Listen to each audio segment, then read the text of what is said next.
Hello friends, नमस्ते। आप सभी का स्वागत है आपके अपने चैनल कथा साहित्य दर्पण में, जहां पर हम लोग सुन रहे हैं इस समय मुंशी प्रेमचंद्र जी की अमर लेखनी से अमर हुआ एक उपन्यास गबन, जो कि मुंशी प्रेमचंद्र जी की सामाजिक यथार्थवादी नीति का दर्शन कराता है। यह बहुत ही मार्मिक उपन्यास है। इसमें समाज में व्याप्त कुरीतियों का भी बखूबी वर्णन किया गया। महिलाओं की गहनों की प्रियता और आदमियों का औरतों के लिए गहने बनवाते बनवाते किसी भी हद तक चले जाना, यह सब वर्णन किया गया। इस उपन्यास में हमने देखा कि रमानाथ नामक एक युवक था, जो कि कथानायक भी है। उसका विवाह हो जाता है जालपा नामक एक सुंदर महिला से।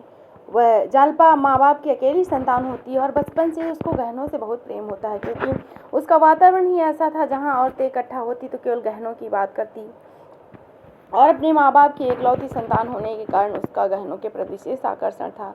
रमानाथ अपने परिवार में सबसे बड़ा था और बड़ा भाई होने के नाते उसकी जिम्मेदारी, जबकि वह जिम्मेदारी कोई नहीं उठाता था। जब तक उसकी शादी नहीं हुई थी, वह केवल शतरंज खेलता था और फैशन करता था। और उसकी एक कमी थी, वह बड़बोला बहुत था। वह अपनी बड़ी बड़ी हाँकने के चक्कर में बहुत सी बातें झूठ बोलता था, जो कि नहीं थी। वह मध्यम वर्गीय युवक था, पर बातें वह ऐसे करता जैसे कि वह बहुत बड़ा रईस हो। उसके पिताजी बहुत ईमानदार थे। रमा की शादी में उनकी ज़रूरत से ज़्यादा खर्चा हो गया। उसको सुनार का कर्जा देना था। रमा से उसके पिता ने कहा कि बहू से कुछ गहने मांग ले, पर रमानाथ ने कहा, मैं सीधे तो नहीं मांग सकता, मैं उठा के ले आऊँगा। इस तरह रमा ने अपनी पत्नी के गहने चोरी कर लिए, जिसके कारण जालपा बहुत दुखी रहती थी। रमा जालपा से बहुत प्रेम करता था। उसको दुखी देखता था तो वह बहुत दुखी होता और अपने किए पर पश्चाताप करता, पर वह कर ही क्या सकता था।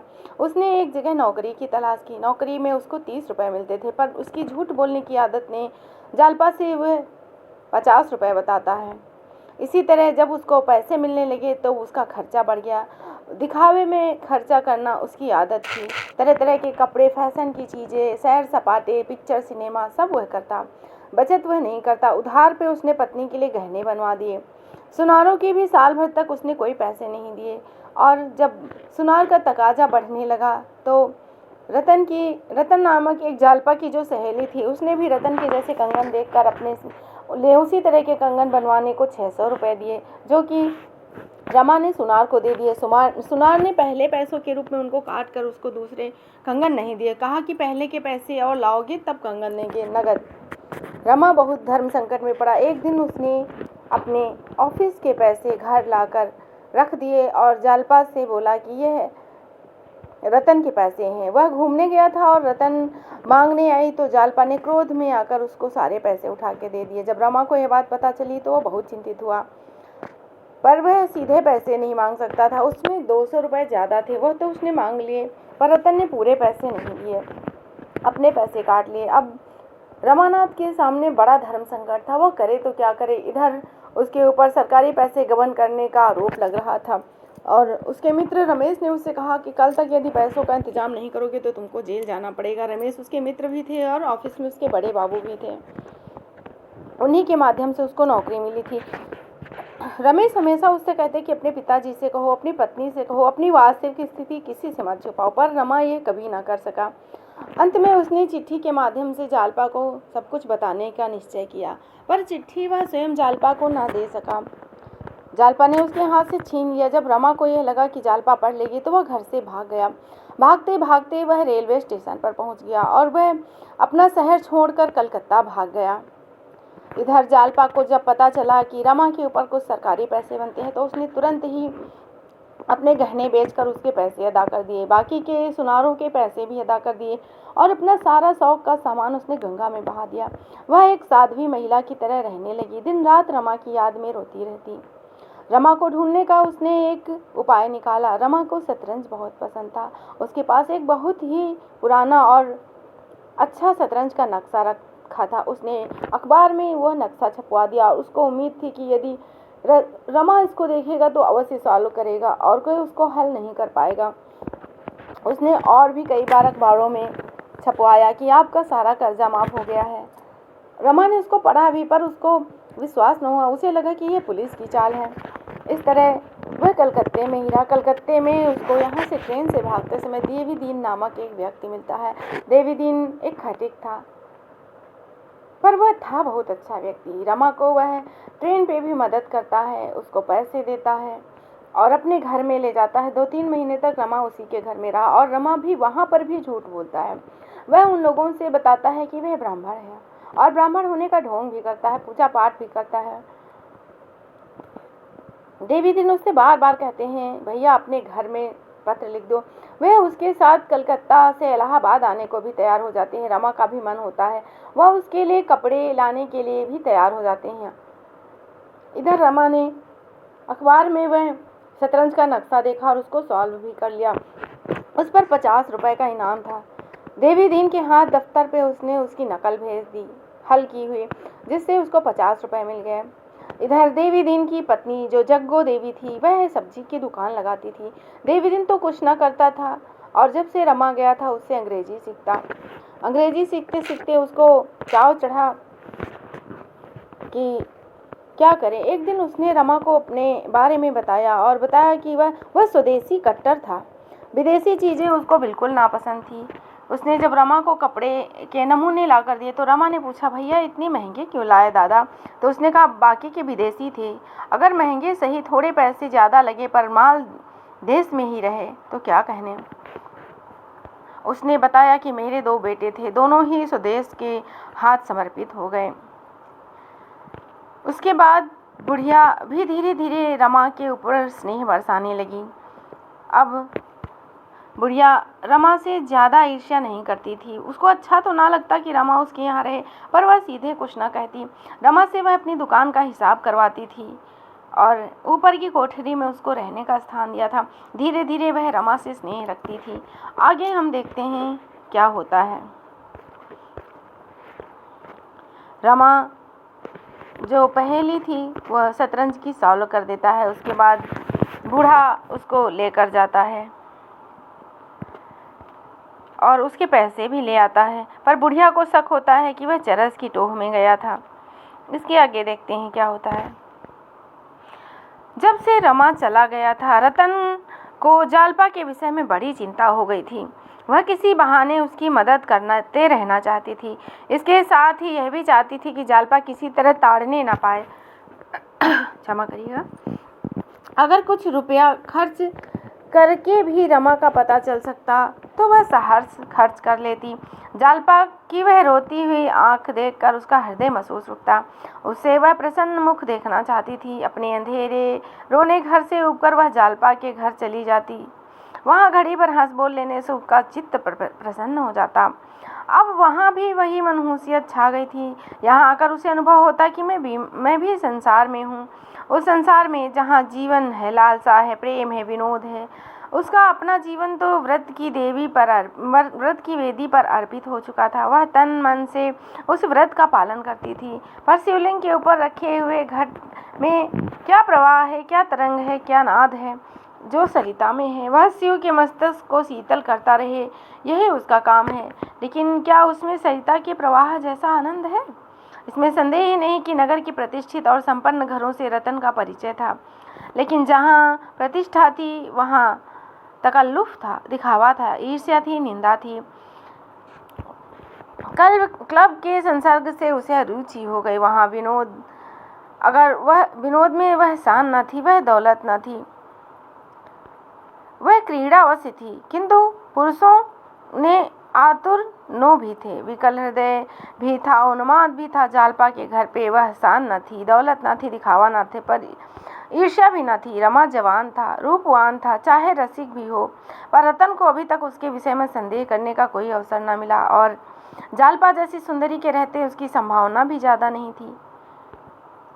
किंतु अब उसकी यह दुकान भी टूट गई। अब वह कहाँ जाए? एक दिन वह ग्रामोफोन लाई और शाम तक बजाती रही।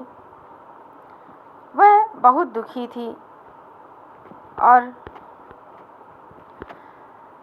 दुखी होकर वह ग्रामोफोन ही सुन रही थी कि उसको याद आ गया कि आज जालपा से भी मिलने जाना है। इधर रमानाथ देवी दीन के घर पे रहता था, उसे बहुत अच्छा लगता था। उस दिन जब बूढ़ा पत्रकार के दफ्तर गया था तो बुढ़िया उसके पीछे पड़ गई। बताओ कहाँ गए थे? बूढ़े ने पहले तो टाल मटोल किया, पर जब बुढ़िया ना मानी तो उसको बताना ही पड़ा कि मैं प्रजामित्र के दफ्तर में गया था। अब बुढ़िया बहुत ही बिगड़ गई। तो रमानाथ ने उसको बताया कि मेरे काम से दादा गए थे और उसमें 50 रुपए भी मिले। तब बुढ़िया के जी में जी आया। उसने रमा से प्यार पूर्वक कहा, अच्छा बच्चा, इससे मेरे लिए क्या लाओगे? रमा ने सारे पैसे बुढ़िया के आगे रखकर कहा, आप ही के तो हैं माता जी। तो बुढ़िया को बहुत प्रसन्नता हुई और वह बहुत खुश हुई और बोली, बेटा 50 रुपए तुम्हारे ये हैं और 50 मुझसे ले लो और एक चाय की दुकान खोल लो मेरे बगल में। रमानाथ मुस्कुरा दिया और बूढ़ा भी मुस्कुराकर कहने लगा, तो फिर मैं चरस के पैसे उसी दुकान से लेता रहूँगा।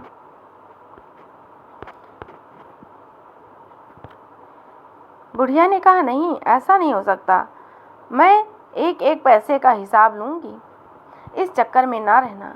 रमा अपने कमरे में गया तो उसका मन बहुत प्रसन्न था। आज उसे वही आनंद मिल रहा था जो अपने घर में मिलता था। घर में तो उसे वह स्नेह मिलना ही चाहिए था जो घर में मिलता था, पर यहाँ यह स्नेह उसको मानो आकाश से टपका हुआ मिला। उसने स्नान किया, माथे पर तिलक लगाया, पूजा का स्वांग भरने बैठ गया कि बुढ़िया ने आकर कहा, बेटा तुम्हें रसोई बनाने में बड़ी तकलीफ होती होगी। मैंने एक ब्राह्मणी ठीक कर दी है, बेचारी बड़ी गरीब है, तुम्हारा भोजन बना दिया करेगी, उसके हाथ का तो तुम खा भी लोगे, नियम धर्म से रहती है। बेटा ऐसी बात नहीं है कि वह सबके लिए काम करती है, पर मुझसे पैसे उधार ले जाती है, इसीलिए राजी हो गई। उन वृद्ध आँखों के प्रगाढ़ अखंड मातृत्व को देखकर रमा का दिल अपने आप पिघल गया। बोला, जब तुम मेरी माता हो गई हो तो काहे का छूत विचार, मैं तुम्हारे ही हाथ का खाऊंगा। बुढ़िया ने जीभ दांतों से दबाकर कहा, अरे नहीं बेटा, मैं तुम्हारा धर्म न लूंगी। कहाँ तुम ब्राह्मण और कहाँ हम खटिक, मैं तो तुम्हारी रसोई में खाऊंगा। जब माँ बाप खटिक हैं तो बेटा भी खटिक, जिसकी आत्मा बड़ी हो वही ब्राह्मण है भैया। और तुम्हारे घर वाले सुनेंगे तो क्या कहेंगे? मुझे किसी के कहने की चिंता नहीं अम्मा, आदमी पाप से नीच होता है, खाने पीने से नीच नहीं होता। प्रेम से जो भोजन मिलता है वह पवित्र होता है, उसे तो देवता भी खाते हैं। बुढ़िया के हृदय में जाति पात का गौरव उत्पन्न हुआ। बोली, बेटा खटिक कोई नीच जाति नहीं है, हम लोग ब्राह्मण के हाथ का भी नहीं खाते हैं, कहार का पानी तक नहीं पीते हैं, मांस मछली हाथ से नहीं छूते हैं, कोई शराब पीते हैं मगर लुका छिपा कर। इसने किसी को नहीं छोड़ा बेटा। बड़े बड़े तिलकधारी गटागट पीते हैं, लेकिन मेरी रोटियां तुमसे अच्छी नहीं लगेंगी तुम्हें। रमा ने मुस्कुराकर कहा, प्रेम की रोटियों में अमृत रहता है अम्मा, चाहे गेहूं की हो या बाजरे की।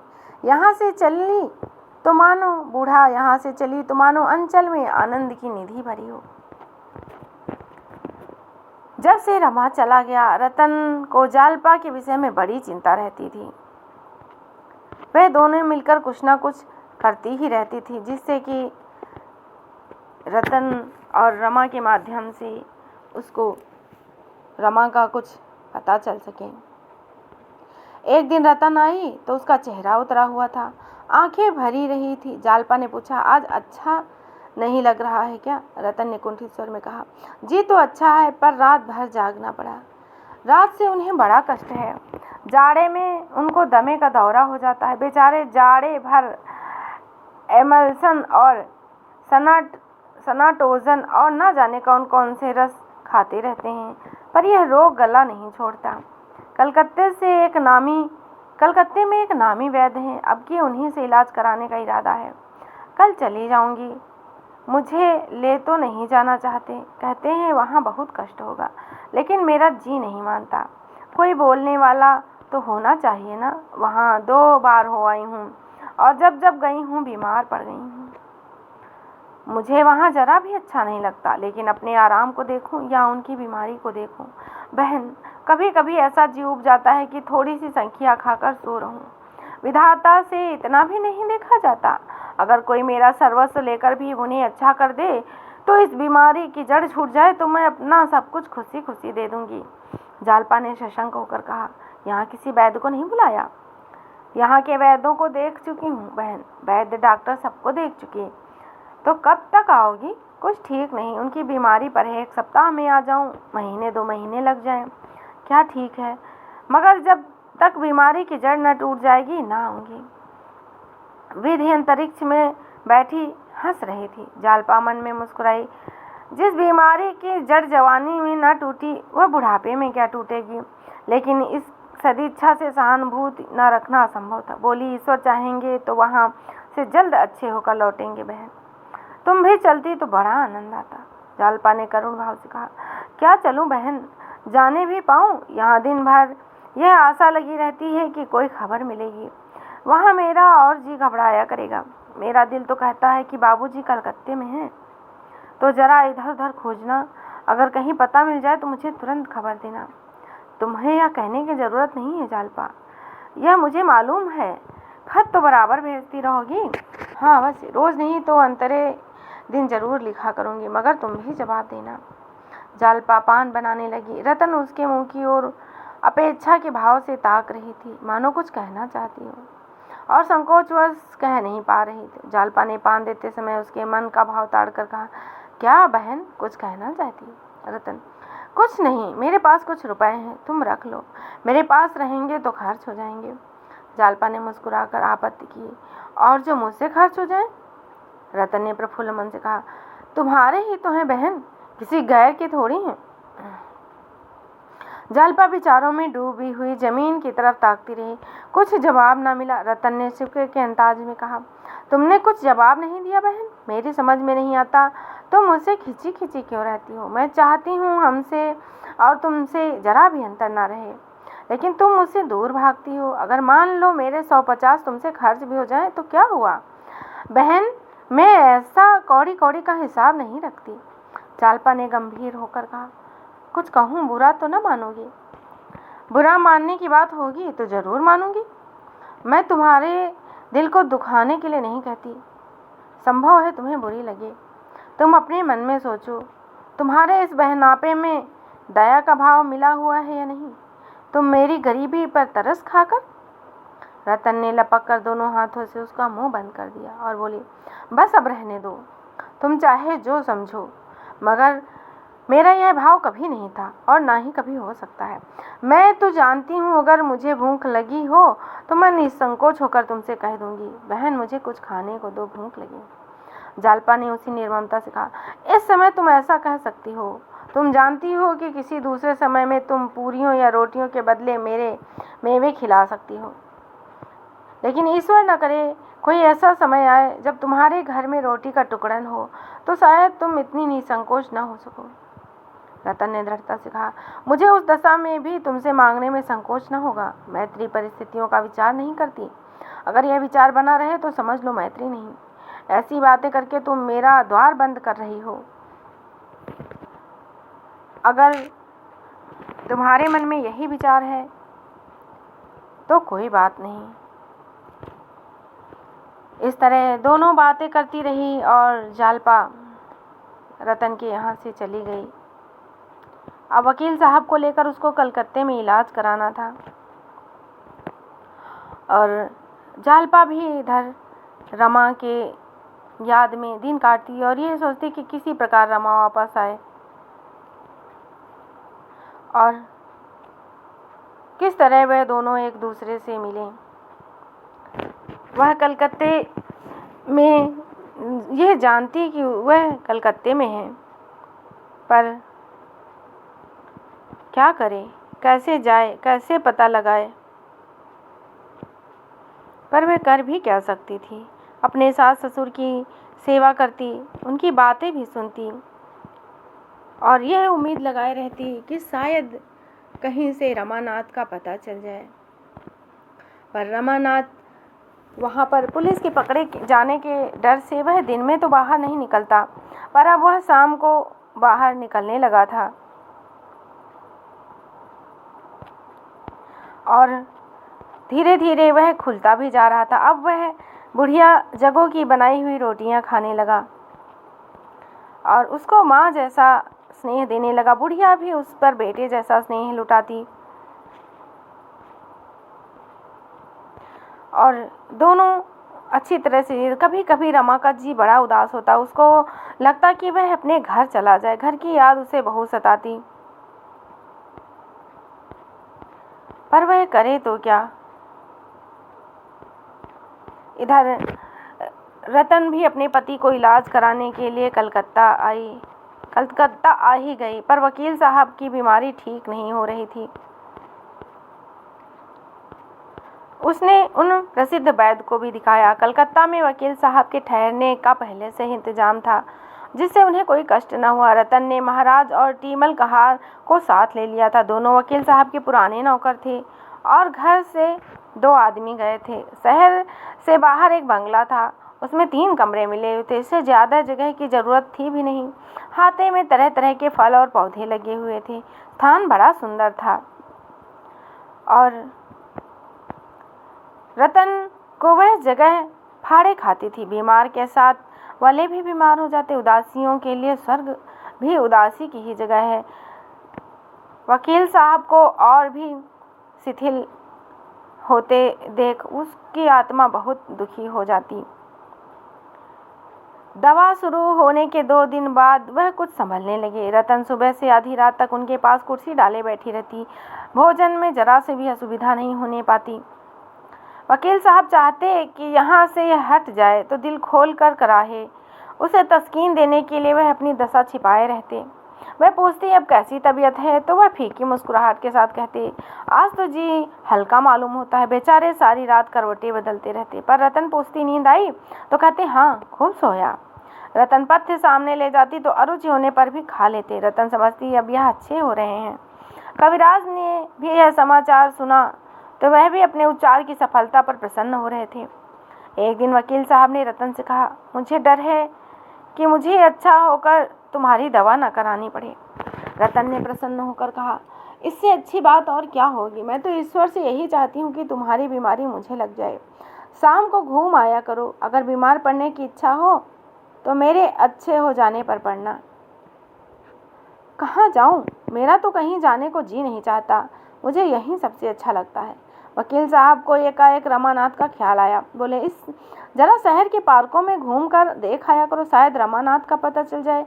रतन को अपना वादा याद आ गया। रमा को पा जाने की आनंदमय आशा ने एक क्षण के लिए उसे चंचल कर दिया। कहीं वह पार्क में बैठा मिल जाए तो पूछूं बाबूजी आप कहाँ भाग कर जाइएगा। इस कल्पना में उसकी मुद्रा खिल उठी। बोली जालपा से मैंने वादा किया था कि पता लगा कर आऊँगी, पर यहाँ आकर भूल गई। वकील साहब ने सागर कहा आज चली जाओ। आज क्या, शाम को रोज घंटे भर निकल जाया करो। रतन ने चिंतित होकर कहा लेकिन चिंता तो लगी रहेगी। वकील साहब ने मुस्कुराकर कहा मैं तो अच्छा हो रहा हूँ। रतन ने संदिग्ध भाव से कहा अच्छा चली जाऊंगी।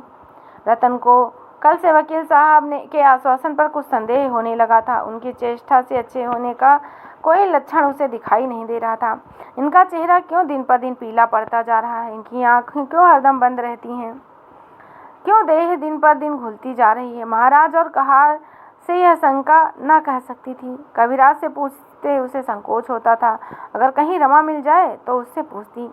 वह इतने दिनों से यहाँ किसी दूसरे डॉक्टर को भी दिखा सकती थी। इन कविराज जी से उसे कुछ निराशा हो चली थी। जब रतन चली गई तो वकील साहब ने टीमल से कहा मुझे जरा उठा कर बिठा दो। टीमल पड़े पड़े कमर सीधी हो गई। एक प्याली चाय पिला दो। कई दिन हो गए चाय की सूरत नहीं देखी। यह पथ्य मुझे मारे डालता है। दूध देखकर जड़ चढ़ाता है, पर उनकी खातिर पी लेता हूँ। मुझे तो इन कविराज की दवा से कोई फायदा नहीं मालूम हो रहा है। टीमल ने वकील साहब को तकिए के सहारे बिठाकर कहा बाबूजी सो देख लो, यह तो मैं पहले ही बोले था। बहू जी के डर के मारे नहीं कह पाता था। वकील साहब ने कई मिनट चुप रहने के बाद कहा मैं मौत से नहीं डरता टीमल, बिल्कुल नहीं। स्वर्ग और नर्क पर मुझे विश्वास नहीं। अगर संस्कारों के अनुसार आदमी को जन्म लेना पड़ता तो मुझे विश्वास है मेरा जन्म किसी अच्छे घर में होगा।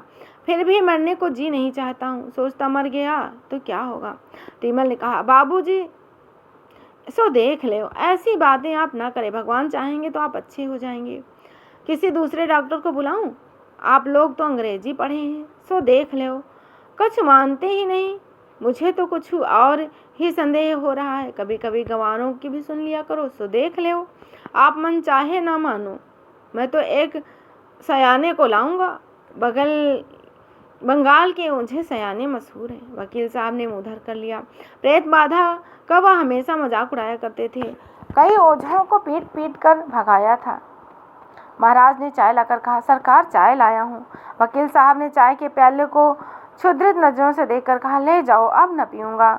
उन्हें मालूम होगा तो दुखी होंगी। क्यों महाराज? जब से मैं आया हूँ मेरा चेहरा कुछ हरा हुआ है। महाराज ने टीमल की ओर देखा। वह हमेशा दूसरों की राय देखकर राय दिया करते थे, खुद सोचने की शक्ति उनमें न थी। अगर टीमल ने हाँ कहा तो आप अच्छे हो रहे हैं। वह भी इसका समर्थन कर टीमल ने इसके विरुद्ध कहा तो उन्हें भी इसके विरुद्ध ही कहना चाहिए। टीमल ने उनके असमंजस को भांपकर कहा, हरा क्यों नहीं हुआ? जितना होना चाहिए उतना नहीं हुआ। महाराज बोले, हाँ कुछ हरा जरूर हुआ, मुद्दा कम। वकील साहब ने कुछ जवाब नहीं दिया। 2-4 वाक्य बोलने के बाद वह शिथिल हो जाते थे और 10-5 मिनट अचेत पड़े रहते थे। कदाचित उन्हें अपनी दशा का यथार्थ ज्ञान हो चुका था। मस्तिष्क पर मृत्यु की छाया पड़ने लगी थी, मगर कुछ आशा थी तो इतनी कि शायद मन की दुर्बलता ने उन्हें अपनी दशा इतनी हीन ज्ञात करा दी है। उनको दम अब पहले से ज़्यादा फूलने लगा था। कभी कभी तो ऊपर की सांस ऊपर रह जाती और जान पड़ता कि अब बस प्राण निकल ही गए। भीषण वेदना, कौन जाने यह अवरोध एक क्षण और बढ़कर जीवन का अंत कर दे। सामने उद्यान में चांदनी की चादरें ओढ़े जमीन पर पड़ी सिसक रही थी। फल और पौधे मलिन मुख सिर झुकाए आशा और भय से विकल होकर मानो उस वृक्ष पर हाथ रख रहे हों, उसकी शीतल देह को स्पर्श कर रहे हों। आंसू की 2 बूंद गिराकर फिर उस भांति शांति से देखने लगते हैं। सहसा वकील साहब ने आंखें खोली। आंखों के दोनों कोनों से आंसू की बूंदें मचल रही थी। क्षीण स्वर में बोले, टीमल, क्या सिद्धू आए थे? फिर इस प्रश्न पर आप ही लज्जित होकर मुस्कुराते हैं बोले, मुझे ऐसा मालूम होता है जैसे सिद्धू आए हों। फिर गहरी सांस लेकर चुप हो गए, आंख बंद कर ली। सिद्धू उस बेटे का नाम था जो जवान होकर मर गया। इस समय वकील साहब को बराबर उसी की याद आ रही थी। उसका बालपन सामने आ रहा था। कभी उसका मरना आगे दिखाई देता। कितने स्पष्ट, कितने अजीब सचित्र थे। सहसा उन्होंने टीमल से कहा, यहाँ आओ, किसी वकील को बुला लाओ, जल्दी जाओ, नहीं वह घूम कर आती होंगी। इतने में मोटर का हॉर्न सुनाई दिया और एक पल में रतन आ चुकी थी। वकील को बुलाने की बात उड़ गई। वकील साहब ने प्रसन्न मुख होकर कहा, कहाँ कहाँ गई थी? कुछ उसका पता मिला? रतन ने उनके माथे पर हाथ रखते हुए कहा, कई जगह देखा, कहीं न दिखाई दिए। इतने बड़े शहर में सड़कों का पता तो जल्दी नहीं चलता। वह भला क्या मिलेंगे? दवा खाने का समय तो आ गया ना? वकील साहब ने दबी जबान से कहा, लाओ खा लूं। रतन ने दवा निकाली, उन्हें उठाकर पिलाई। इस समय वह न जाने क्यों कुछ भयभीत सी हो रही थी। एक अस्पष्ट अज्ञात संख्या उसके हृदय को दबाए थी। एकाएक उसने कहा, उन लोगों में से किसी को तार दे दूं? वकील साहब ने प्रश्न की आंखों से देखा, फिर आप ही उसका आशय समझकर बोले, ठीक है, दे दो। उसके बाद वकील साहब ने दवा पी ली। सब शांत रहे। फिर रतन ने दवा पिलाई और वह अज्ञात शंका से भयभीत थी। वकील साहब का चित्त भी कुछ शिथिल हो रहा था, मानो कि उनको मृत्यु अपने सामने खड़ी नजर आ रही थी। अपने पुराने जीवन के चित्र उनको रह रहकर याद आते थे। अपनी पुरानी पहली पत्नी और पुत्रों की याद उन्हें सता रही थी। तो आज के भाग में हम यहीं तक देखेंगे। इसके आगे के भाग में हम सुनेंगे आगे का भाग। तब तक के लिए धन्यवाद। आप पढ़ते रहिए और अध्ययन करते रहिए। यदि आपका कोई सुझाव है तो कमेंट के माध्यम से अवश्य बताएं। और आपसे एक अनुरोध है कि आप हमारे चैनल को सब्सक्राइब कर लें, अपने मित्रों में शेयर करें और अपना सुझाव हो तो कमेंट के माध्यम से बताएं। पुनः हम आपके समक्ष उपस्थित होंगे एक नए तथ्य के साथ। तब तक के लिए धन्यवाद। जय हिंद, जय हिंद।